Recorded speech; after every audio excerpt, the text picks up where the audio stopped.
Oh, oh, holy cow. Leave me alone. Leave me alone. Oh no. Oh no. Oh no. No!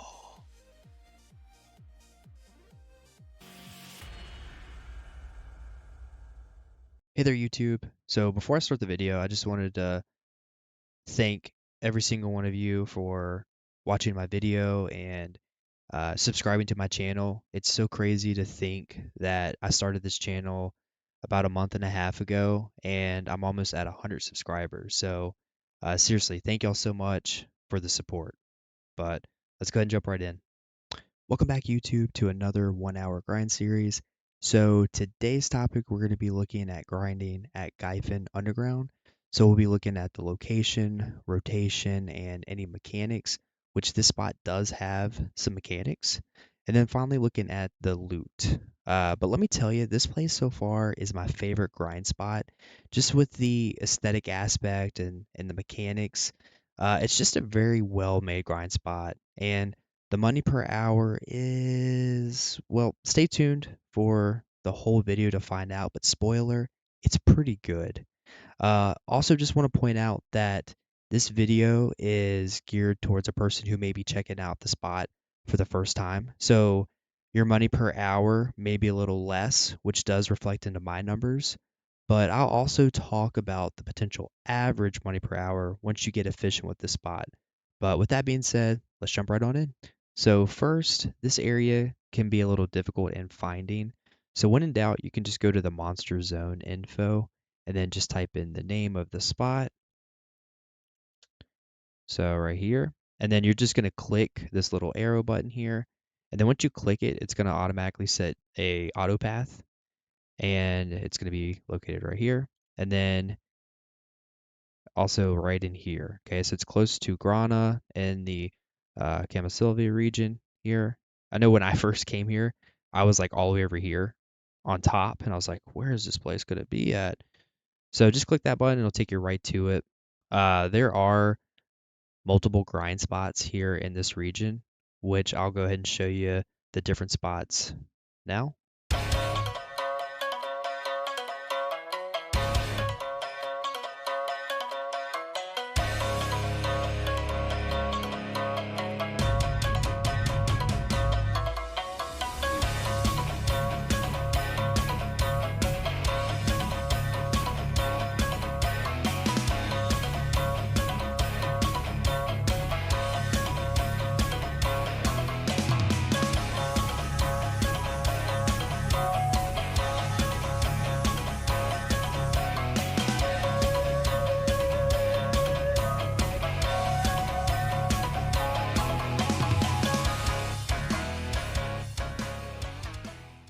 There are two daily quests you're going to want to pick up when you get here, and the NPC is going to be right here.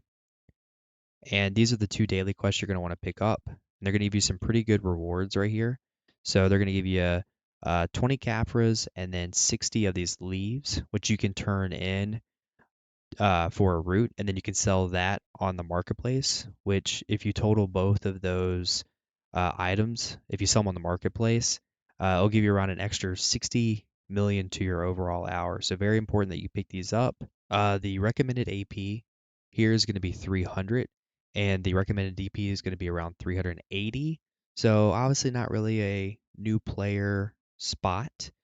The overall AP cap is going to be around 800 AP, which is going to be your total AP plus your extra AP against monsters. All right, so mechanics. I'm going to try to be as simple as I can here. So pretty much the pattern you're going to want to follow is red, blue, purple, and then repeat that order in order to maximize your damage, right? So kill anger first, and then you'll get a buff that will allow you to kill resolve quicker, and then you'll get another buff, and that's going to help you kill denial quicker. Each time you kill the specific boss, the position on the other bosses will also change. So you always have to pay attention at this grind spot. For anger, they're going to use large and slow hammer attacks. And when they raise the hammer, just go behind the mobs there. And of course, if any red circles, try to avoid. For the resolve boss, again, any red circles, try to iframe or move out of, and then denial. Oh boy, denial. So this boss here hits the hardest and will definitely kill you.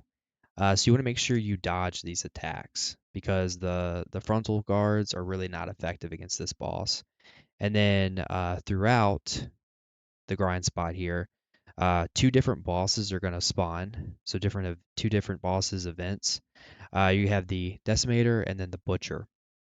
So with the Decimator, you're going to get a message saying despair has fallen upon Gyfin, and once you kill him, more mobs are going to spawn.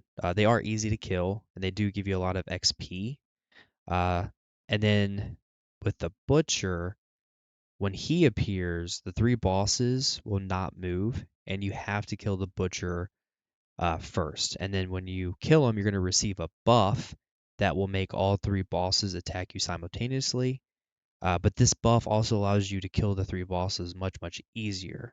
But you want to make sure you kill them quickly, or you will die. Which, when I was doing my 1 hour, I wasn't really paying attention to my health, and I did die in one of those hours that I was testing. And I would suggest trying to kill the denial boss first during that buff period because, again, denial hits the hardest. Uh, Another message you may get is burdens of Gyfin become entangled to form a maelstrom, which means that you just accidentally pulled two or more packs of different monsters at the same time. And again, you want to be careful because you'll be at a higher risk of dying. So you can either risk it and try to kill them or just move out of the zone to reset them. All right, so buffs you may want to run to be more efficient at clearing could include a simple cron mill if you're under the monster AP cap, or the exquisite mill if you're over the monster AP cap. Then you have the frenzy drought, tent villa buff, church buffs, which you can find the NPC located in Grana, which I can show you that real quick. So he's going to be located right there. Okay. So that's where you're going to get the church buffs at. Then you're going to want to get the AP monster artifacts with really any PvE lightstone combination.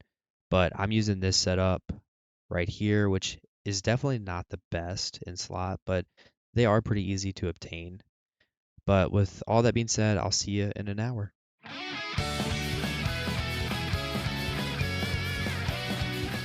All right, welcome back. So let's see what we got in multiple hours here with just using a level 2 loot scroll and Agris only when the butcher appears. Okay, so let's go over the drops here real quick. So with Gyfin, the biggest thing here is going to be the accessories. Now the accessory market is a little kind of bad right now, but you're going to get the tongue grab belt and then the tongue grab necklace.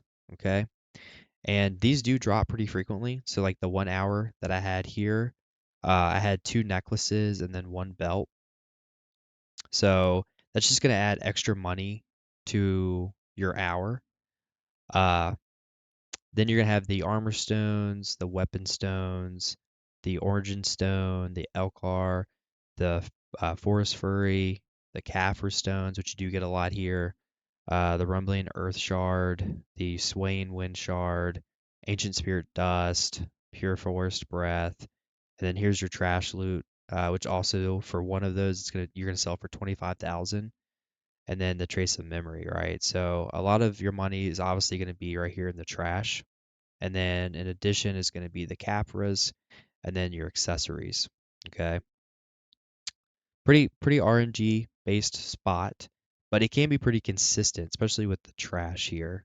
So first, before I go over my few hours here, according to Garmoth, the potential average money per hour is around 1 billion, with the average trash being around 27K, right? And so that's a number you can potentially expect once you get efficient at this spot. And if your class is top tier with PvE. Now let's look at my few hours here. And again, this is my first time being at this spot. So my first hour that I recorded while live streaming, I got around 738 million. And for the trash loot, I got around 21K. And then my second hour, I got around 956.1 million. And for the trash loot, I got around 24K. And then the third hour, I got around 1,037 million, with the trash loot being at around 22.5K. And I did die that hour, so I did lose some time due to that. And I think my trash would have been potentially higher if I didn't die. Uh, Now I also did not include the leaf turn in, so you can add about 20-ish million to those final numbers. But overall, this spot can be pretty lucrative. However, there is definitely a chance you might die here, especially if you're not paying attention and lose a crystal, right? But I highly recommend trying out this spot if you have the gear. Just due to it being so different compared to the other grind spots that I've been at. And it just keeps you engaged the entire time, and the aesthetic aspect is so cool, just kind of being in the dungeon and the different color aspects. Uh, but I'm curious, let me know down in the comments what your average trash per hour is at this spot, and how much money you make overall, and what class you play. But with that being said, thanks for watching. If you like the content, then please like and subscribe, and I'll see you next time.